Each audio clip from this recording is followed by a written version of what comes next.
Good morning, good morning, good morning.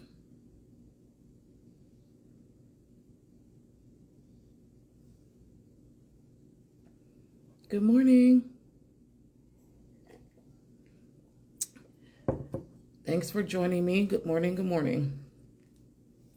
I am going to be going live with the team of Radical Learning, and we're going to be discussing self-directed education and neurodiversity because there's a lot of questions, a lot of people who have neurodivergent children who do not want to put their kids in a public school but don't know of any alternatives. Good morning. So we are going to have this conversation. I'm just waiting for them to join me today. Usually, my girl Tosh from Supernova Parenting would be joining, but she is not because there was no sleep had last night. I'm trying to go live with them now. Hey, Hey, Yolanda. How y'all doing? hey, sorry to interrupt you. You were just sharing. Hey, good to be here with you. Good to see you. Good to be with you as well. Where are y'all at? Currently we're in Mexico, and I'm realizing the screen is like really dirty. So hold on. We're in Mexico right now. Hold on one second. Because I'm just hearing all the birds. Oh, yeah. Okay, I'm seeing the breeze. I know. And I'm like, why can't it be me? Why can't it be me? It looks way more like, I don't know, exotic. It's hot as hell, and yeah, a lot of birds. So, but all good. Yeah, I was just saying, y'all, that Natasha from Supernova Mama isn't joining today because both of our kids decided that they want to have a party last night. Even Gia, she didn't go to bed. We went upstairs to go to sleep at 10:30 because that's generally, I don't know how many people have autistic kids, but the sleep be off, okay? And she laid in bed until 6, just kind of laughing and jumping and having a party. And I was downstairs. I was like, "You have fun, sis. I'm going to sleep." So she had to stay home though from her preschool, but Tosh couldn't do it. She was like, I can't function. So she's not joining us, but thank y'all so much for joining. And please just introduce yourselves real quick. Yeah, so I'm Sadi, mama to an almost 10-year-old neurodivergent unschooler, director of Explora Learning Community, and co-founder of Radical Learning. Thank you for that one. I am Becca. I'm the mama of a now 18-year-old. I can't believe it. Autistic, wonderful human who has been unschooling since he was 10. And founder of Explora Agile Learning Community, no longer directing. And co-founder of Radical Learning. I mean, I'm here for this conversation today and for your workshop during the summit because so I got into a Twitter beef recently with some folks who are disparaging unschooling because my whole thing is you can feel whoever you want about homeschooling, unschooling, virtual school, all this stuff. But when your takes are only informed with bias, I have a problem with you because a lot of people think that when they hear unschooling, it's the same as like when people hear conscious parenting and they think permissive parenting. They think nothing is happening. There's no discipline. There's the child is just running wild out here, right? And we have to tell them like, no, we actually are very intentional with our parenting. What are you talking about? So it's the same conversation where I'm having that same conversation. When you hear unschooling, you think everybody just sitting around just being like, la, la, la, la, just drinking coffee, playing video games, and that the parent isn't engaged and the child isn't engaged. So I kind of wanted to hop on here with y'all and first talk about what is unschooling and self-directed learning and what it's not. Yeah. Yeah, I love that question. And I totally hear like the frustration when people come in with biases and there's no openness and curiosity because they think they know and they don't know because they haven't lived it. Right. Yeah. And so for me, self-directed education or unschooling is really the way our kids learn most naturally without coercion and without forcing them to adapt into a mold that doesn't fit them, that doesn't suit them. Very much the case for neurodivergent kids. Right. The school system was not made for them. And so unschooling and self-directed education is really like co-creating a situation and an environment for the kids that is based upon their needs, and where we can to their needs instead of them. They're already struggling in this world and then having to like adapt way more to norms that don't work for them at all. Yeah, I mean, there's so much to be said about this, but I first want to just say that I saw the live that you did with Natasha, I think it was a few days ago, and I was like, oh my gosh, this is so important, and it's so spot on, because like you're saying, Yolanda, there is this misconception or misunderstanding of what liberated learning is, right? Some people call it liberated learning, some people call it unschooling, some people call it self-directed ed, and there's a spectrum to that. There are definitely people that live in a space where kids are like, you know, wilding out, where it's like they do whatever they want. And then there is there's a spectrum to that. So for me, it's important to understand context, and it's important to understand experience.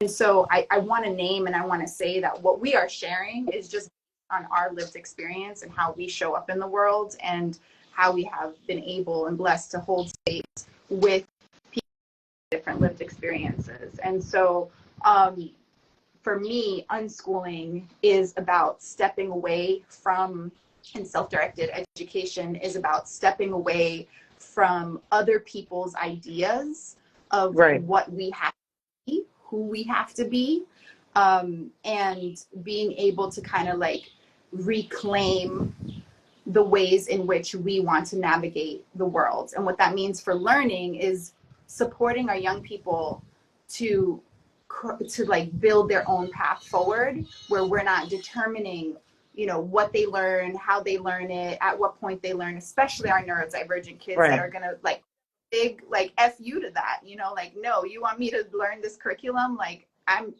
not interested. At least that was the case for my kid.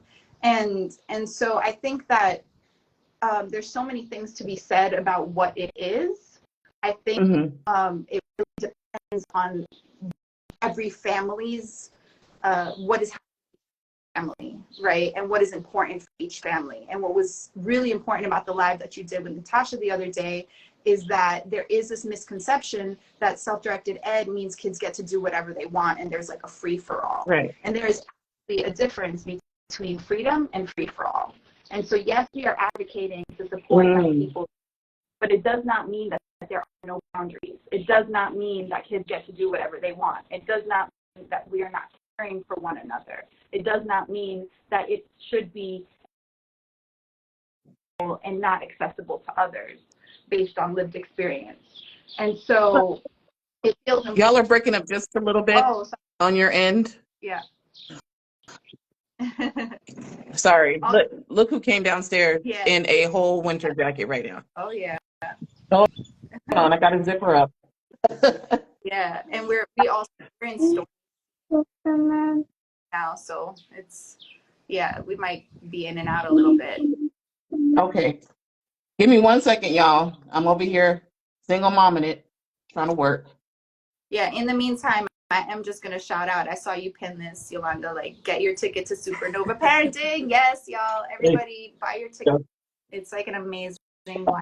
And there's so much to learn. I really appreciate so much your and Natasha's perspective around conscious parenting. Because as I was saying, it's like self-directed education does not mean kids do whatever you want at the expense of others. It means how can we understand each other's needs? How can we understand who we are as people and come together to support those needs in ways that support everybody to thrive? So I think the underlying issue with people who don't understand or who are not interested in understanding unschooling and self-directed learning, and even, you know, when they hear stuff like this, they hear homeschool, because, it's all grouped together, even though we know it's different. A lot of them are thinking about the white evangelical people who are using it to create white supremacists, right? And so they hear this and they're just like, well, your kids are socializing. They're just, in the basement learning, and or there's nothing. Like, there's always this like this weird like either or, is it could either be one of those two things. And we know that it's neither of those things. But I also think the underlying issue is childism, because we don't trust children. We don't trust them to learn on their own. We don't trust that they know sometimes what is best for them, right? Because if your child is telling you like, I don't like this thing, or I'm not learning this way, you're not hearing them. If you are saying like, well, it doesn't matter. Basically, you have to do this thing. Now, again, there are some folks who feel like they cannot unschool, they cannot homeschool, they can't do any of this stuff. That doesn't mean that you can't have a liberated view of education, right? That doesn't mean that you have to be beholden to thinking that learning only happens with the teacher in the front and the students behind. So let's talk about the sort of like some of the pillars of self-directed education and why neurodivergent children can really benefit from that. Yeah, thank you. That's so great. Do you Yeah, want to that's a jump really, on really that? good question.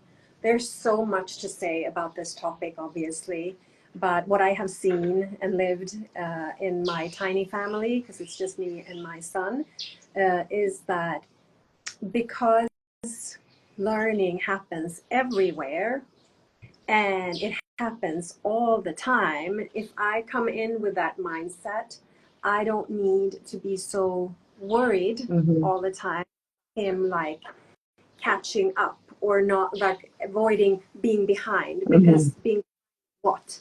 A predefined agenda that people that I personally don't know Right. decided 200 years ago. That should be something that still defines what my kid is doing and what he's learning is bizarre to me, especially because he is neurodivergent.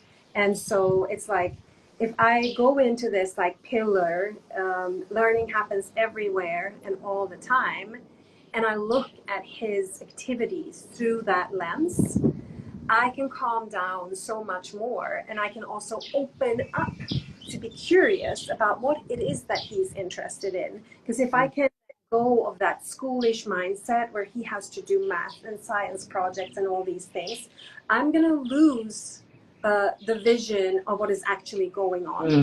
And I'm not going to create relationship with him either, because learning happens through the relationships. And so if my focus is more on like supporting him by building relationship and by showing curiosity and interest Right. in him, instead of trying to force him to do things that I think that he needs to do based upon my own conditioning, it's just like totally different paradigms.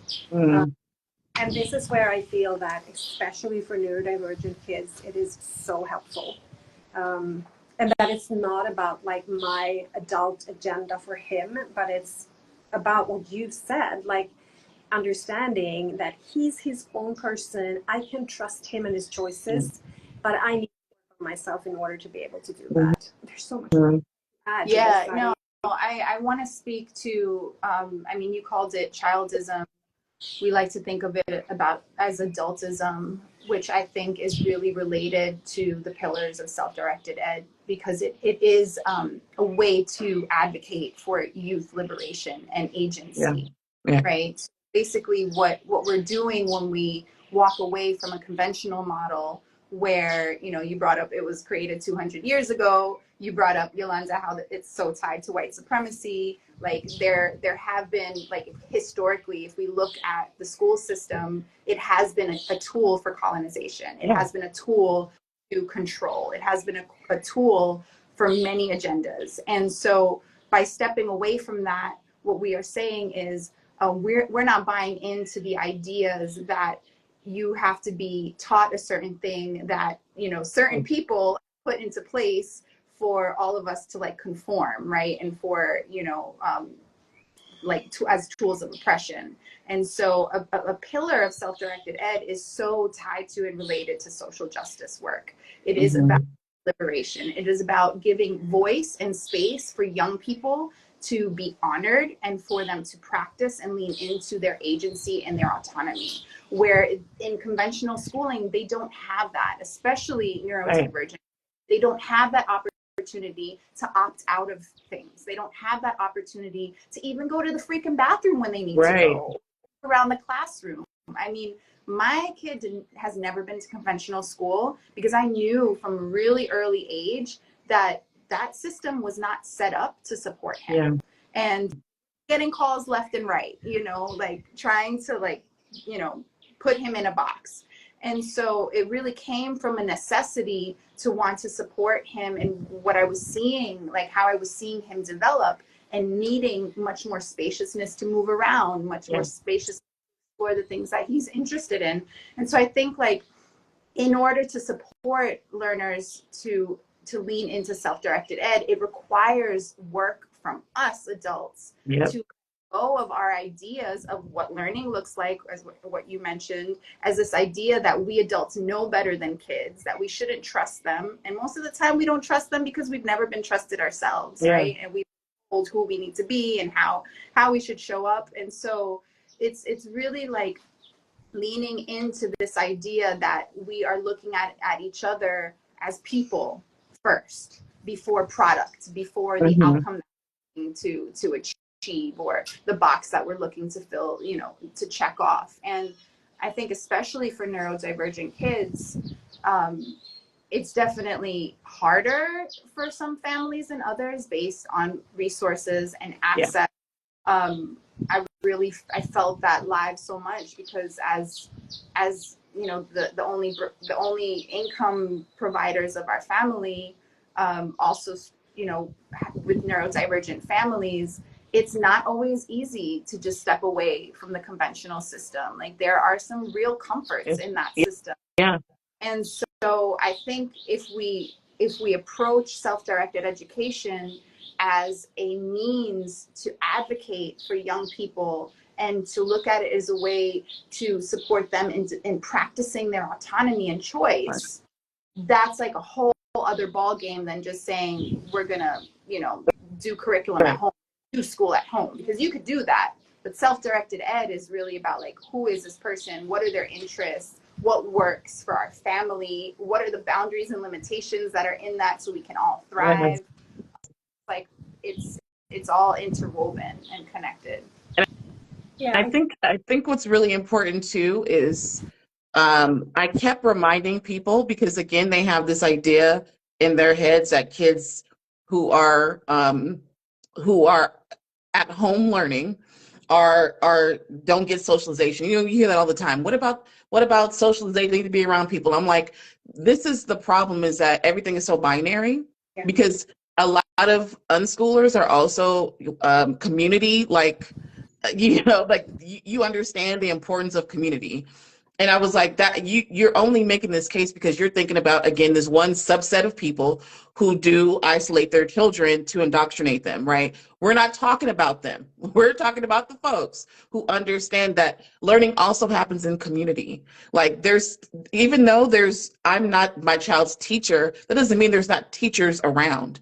You know, and I am my child's teacher in a certain sense of the term, but I know that I'm not going to be the best. Like, I have no desire to homeschool Gia. I just want I know that even though I have no desire to be her homeschool teacher, because this is her last year of preschool at her developmental preschool. And I made the decision to not put her in a conventional school because I got a lot of feedback about how she is in class. And I'm like, this won't work for her. She will be punished every single day for being herself. And I don't want her to ever feel like something is wrong with her. And so me with her therapist, we put together a whole program, and we're going to be doing a hybrid thing where she's going to get her therapy and then she's going to unschool at home with me, right? And I'm trying to find a pod, though. I'm trying to find other people to do this with. And that does not mean that I'm just here like, okay, look at these sight words and all this stuff. To me, that's not what's important for her development and where she's at right now. And I think that's another big thing about self-directed education is you get an idea of what your child needs right now and not what they need to learn based on these arbitrary, like at 5 years old, they should know how to do this. Well, she don't. She doesn't know how to write at 6 because she is autistic and she has some developmental disabilities and she doesn't know how to write, but she doesn't know how to count to 20 in Spanish.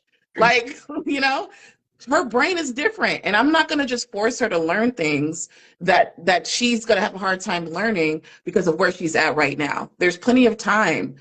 And since I've taken that approach, I feel so much less stress than I think a lot of parents do. So let's talk about like these like arbitrary goals and how do you overcome that feeling, because it's real, right? You get a lot of messages about, oh, your child is behind, the summer slide, do the worksheets during the summer, make sure they're socializing. Like how do you start as a parent to help you overcome some of this messaging that we're inundated with? Because if you don't, you will be judging yourself and your child as you're trying to unschool. Yes. Yeah, totally. Such an important question. Yeah. I'm so glad that you're bringing all of this up, Yolanda, because I think that there's so many, like we come with so many conditionings because of the school system. Yeah. Idea of socialization that should happen, like this idea, and I want to go back there first before going ahead, is like, I too thought that all kids needed to have friends, peers, their age. And I have come to understand that no, not all of them do. Every human being needs to be in community with someone or something. It doesn't have to be big, but for instance, my kid has never thrived in a setting with more people because he's autistic. Yeah. It's like too much sensory overload. He can't cope with that. Yeah. And he never liked to hang out with kids his age.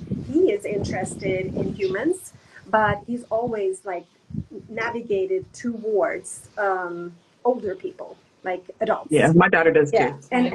And so like I think that it's important to just like, scan your kid a little bit and see what works for them, what doesn't work for them, and to trust that. Yeah. To trust that. And then it's a lot of questioning what comes up for us, like these thoughts and ideas behind what, decided by whom in this case, and for why, and for why. Purpose. So we know that the school system, as you brought up, was founded in order to control humans, and then it was used as a tool of oppression and colonization. Do we really want to keep those people's agenda define what our kids are learning, when they're learning it, how they're learning it? Like, it's bizarre. I think that we need to question that. And the fears do come up. They come up all the time in different areas. And I think it's like about sitting down with yourself and have like these inner conversations. Okay, Becca, so why do you think that Theo, age 10, really needs geography right now when he doesn't give a shit? Like, why? Oh, because I had to do a lot of geography when I went to school, and it's been beneficial for me.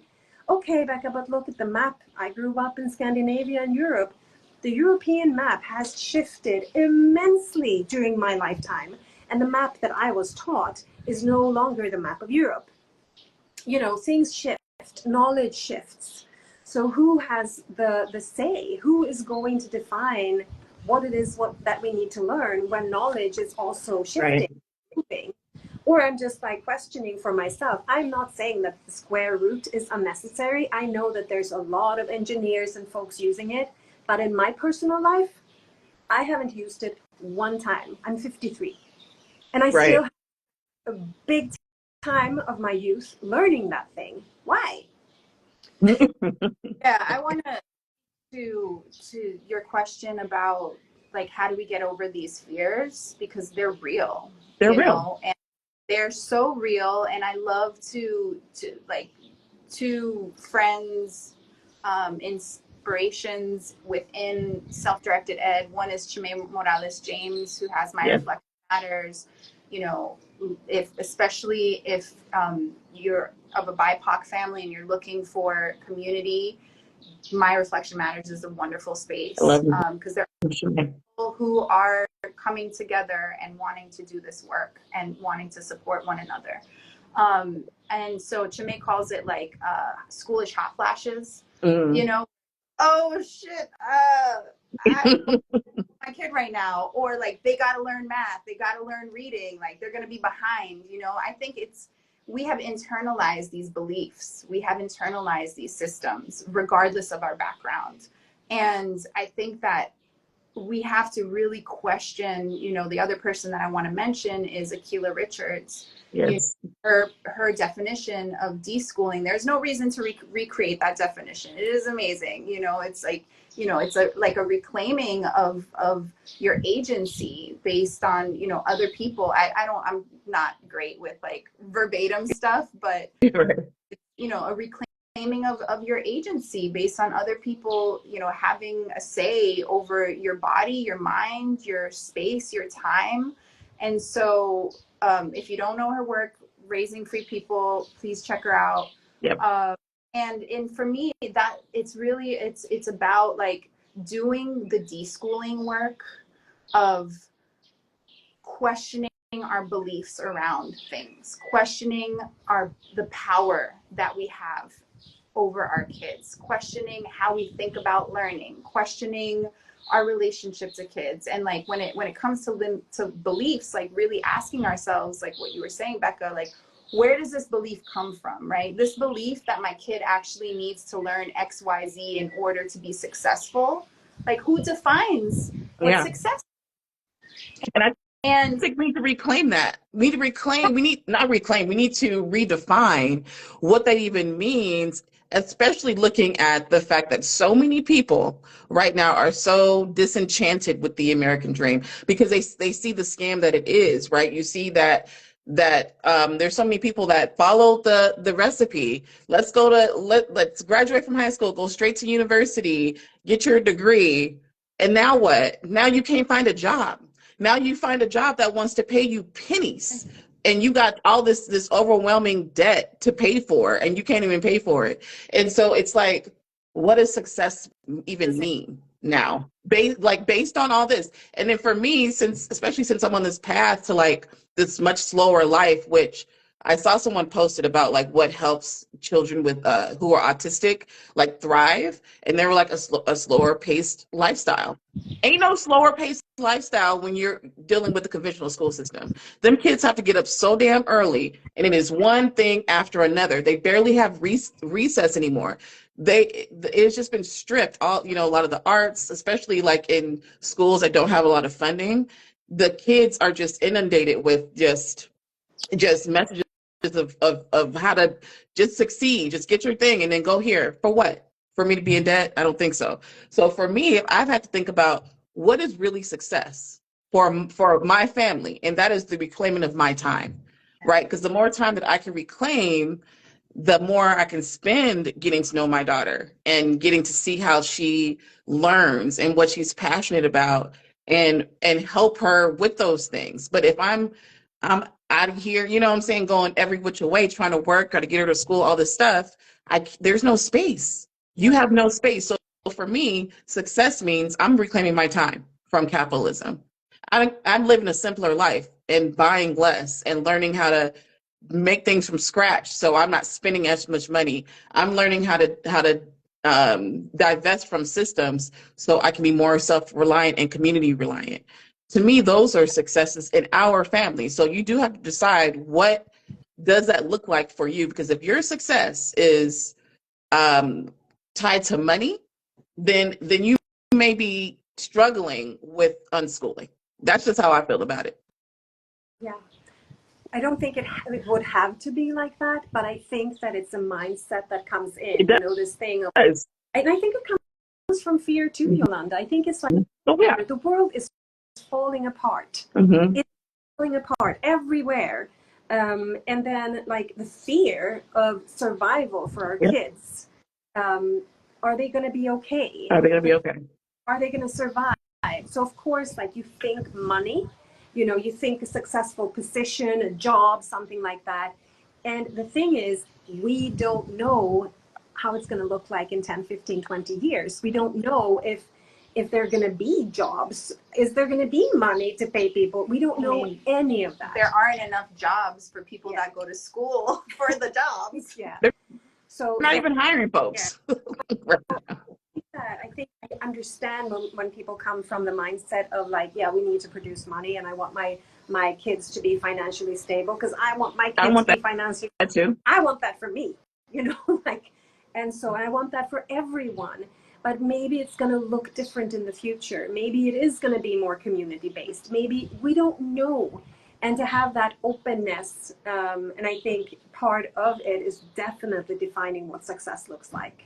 Yeah. Like, I want be happy. I want him to feel like that he has a strong self-esteem. Like, I want certain things for him that I know that he doesn't get in the conventional school system. And I think in order to like redefine that for ourselves, we also have to look back at our own thoughts and behaviors that are tied to these systems and tied to schooling, right? So it's like if we're having a hard time detaching or detangling or divesting, there are needs there that need to be unearthed, looked at. You know, there's an understanding of like what your worldview is that needs to be addressed and unearthed and looked at as well. And I think for me, it's like we talk a lot about self-directed learning for kids and like how we want to support kids to self-direct their lives, but then adults forget to do that ourselves, and we forget to detach ourselves from all of these beliefs and all of these behaviors that we have internalized. And so for me, it's like when parents come to us, or you know, facilitators or people that we support in our work, it's like, how do I support my kids? It's like, number one, are you self-directing? How are you self life? Like, are you actually taking initiatives to, you know, be able to detangle yourself from other people's perceptions or ideas of who you need to be and how you need to live, and understanding that that is easier for some than others, depending on access to resources. But you know, I think like the fears a lot of the times that we parents hold around our kids' success or failure, or whether they're going to be behind, is very much tied to like how we view ourselves and how we are living our own lives. And so, how are we correcting? Yeah. So let's talk about, because y'all are having a workshop at the Supernova Parenting Summit. Thank you so much for doing that. And you know, Gia is semi-verbal. And so I really want to take this workshop because I want to learn more about self. So I've been on the deschooling journey for years now, knowing that leading up to where we're going to be next year. But, you know, there are some fears that I have when it comes to self-directed education and unschooling my semi-verbal autistic daughter. And one of them is, how do I do this? Like, how do I even start with this? Because I know what her interests are, and I've been, you know, she got a whole like brass band over here. She loves instruments, and I bought her a little DJ scratch system recently. I'm like, whatever, you know, whatever musical instruments you like to do. But outside of that, how does one, especially with their child that has some developmental disabilities, alongside them being autistic, how do we start this? Like, is it feasible? And I think that's a big question. It's like, my child has some disabilities. She does not understand certain things. So is it possible for her to even do this kind of learning? That's a really great question. I love that question. And I also really appreciate how you can bring it up, because there's so much like, there's a lot of fears and the unknown, certainty. So you know what it would look like in the traditional or conventional system. You know, they would probably push her to do things that she doesn't like and she's not ready for. Right.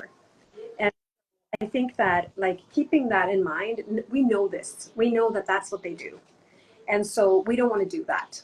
And we do want to be a good support for our kids. And so I think that something like, I have learned specific things together with my son, and also while accompanying a couple of other kids that I know that are neurodivergent. And I can see that one fear that comes up for parents many times is the single-minded focus, Mm-hmm. where it's just this thing and there is no other thing. And what I have learned with my kid was that one thing like is never disconnected from other things. So it might look like only musical instruments, but actually there's more in there. Yeah. And we can't know how our kids are going to develop and grow. We don't know how they will evolve. When my son was 9, I couldn't picture him being so capable that he is today. Like I didn't know, and I still don't know where it's going to go. Are we always going to co-live? And the Yeah. housemate, is he going to be like wanting and be able to move away from home, for instance? So like there's an element of evolution in every child, and we can't know what that looks like. And so personally, I think that yes, like letting them focus on what they love most, more things are attached to that. You can't just do music and think that it's isolated, like this is just music. No, it is attached to other things. It will be attached to people. It will maybe be attached to reading notes. Yeah. Maybe your daughter is able to read notes before she reads letters. We don't Mm-hmm. know. But having that openness and then bringing in the support that you see that she's ready for when she shows you, you know, because I mean I was also listening to this video the other day with you and Natasha, and I just love that thing how she comes up and she shows you physically what she needs. Yeah. There's no lack of communication. There is maybe lack of verbal Mm-hmm. communication, but she can. And so like being very attentive to what she shows you that she wants, and you follow her. And if you can support extra and try certain things, that works. And if she rejects it, she's either not ready or it's not her thing. Yeah. I think I want to talk a little bit about, because there's a lot to say about this. You know, there's the practicality also, like literally how do I do this, and I think that depends on where you live. Mm-hmm. And you know, different states have different laws around homeschooling, unschooling, self-directed ed, all of that. So first getting like really aware of like what what can you do legally, right? Yeah. And figuring that out. So I would start there. I think the deschooling part is so important, and it never ends. Yeah. Because it like we'll constantly be checking ourselves, right?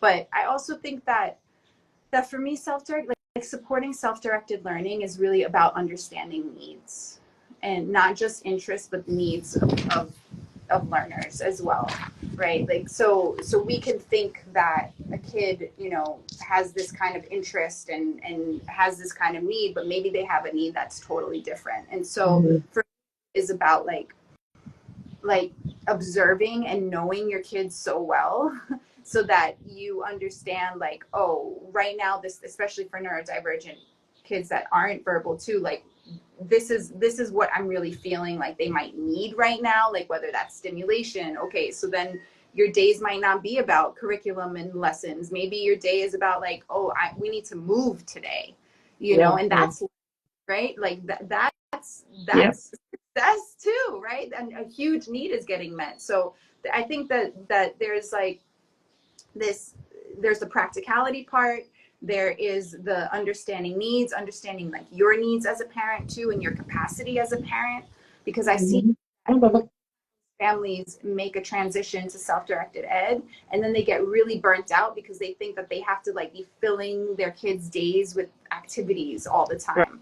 But Right.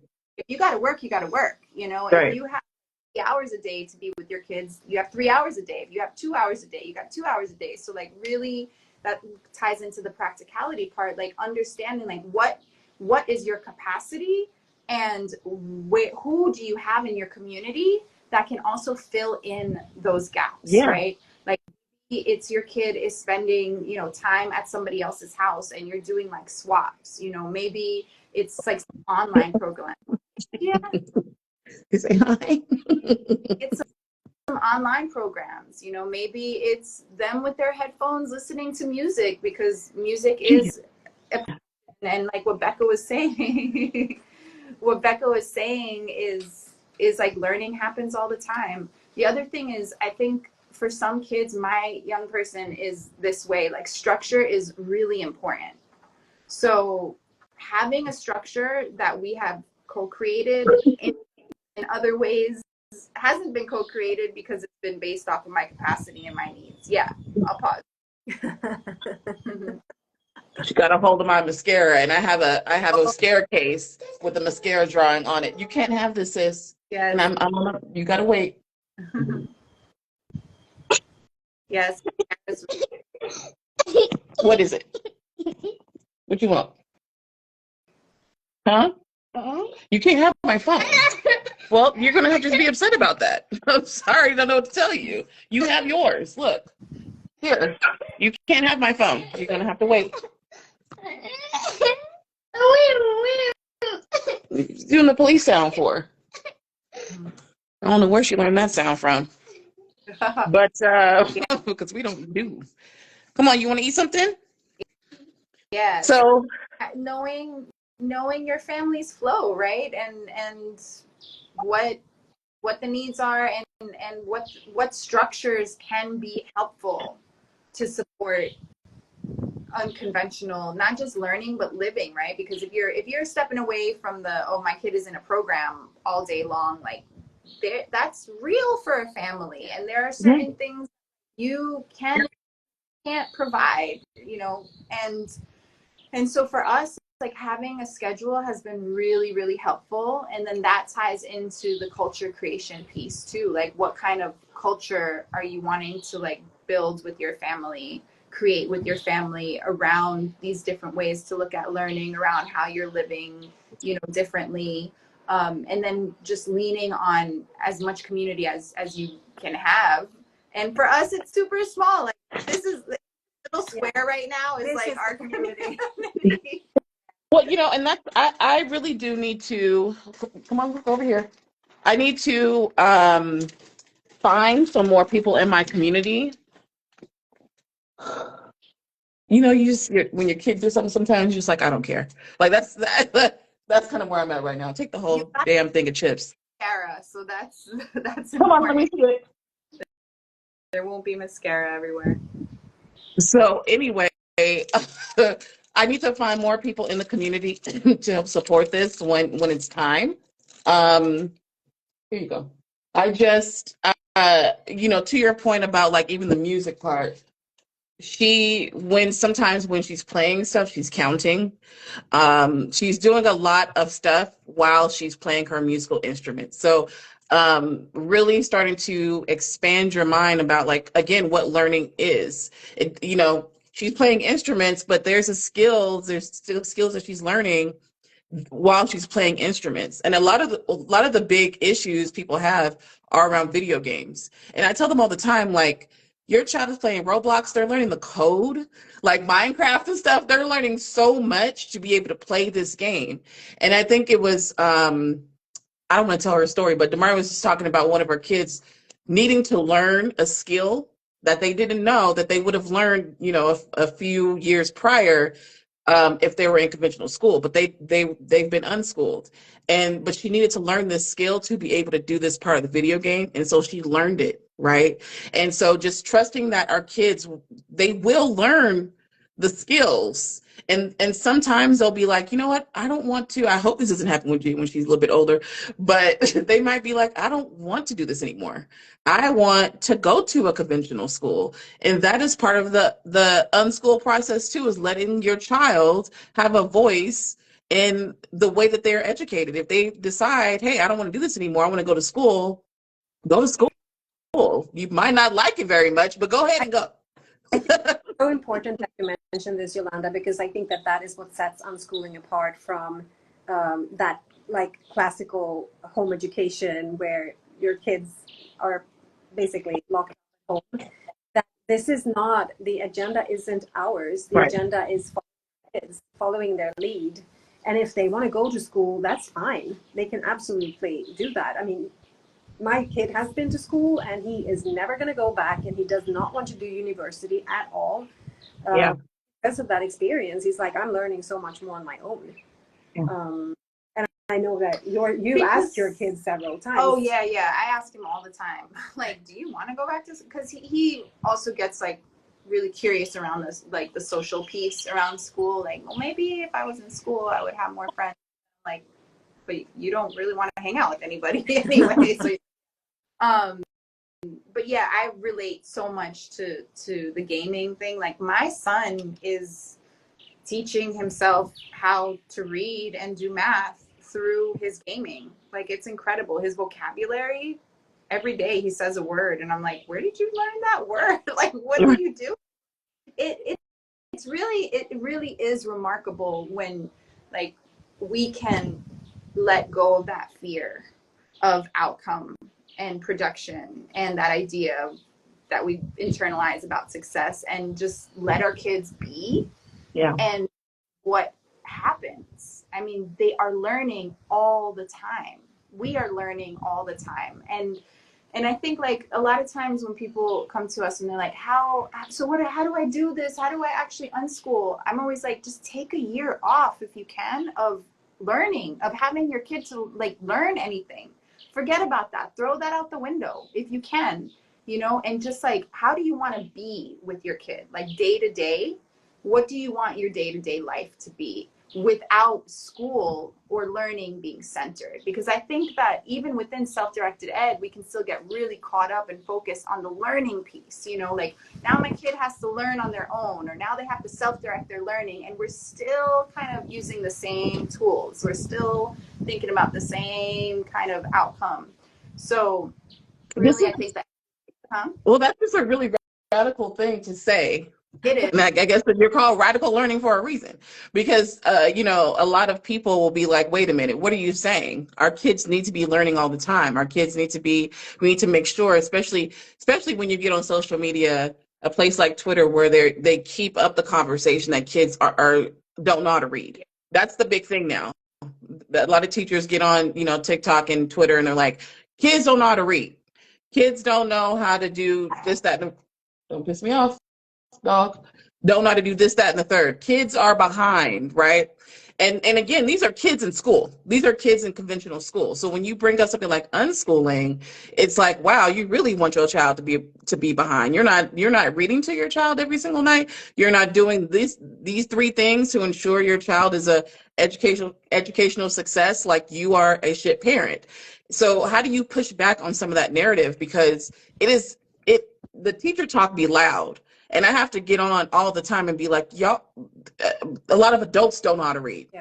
The literacy rates in the United States, because of how reading has been taught over the last few years, that's the reason why kids aren't learning how to read. It's not the kids, it's the way that they're being taught.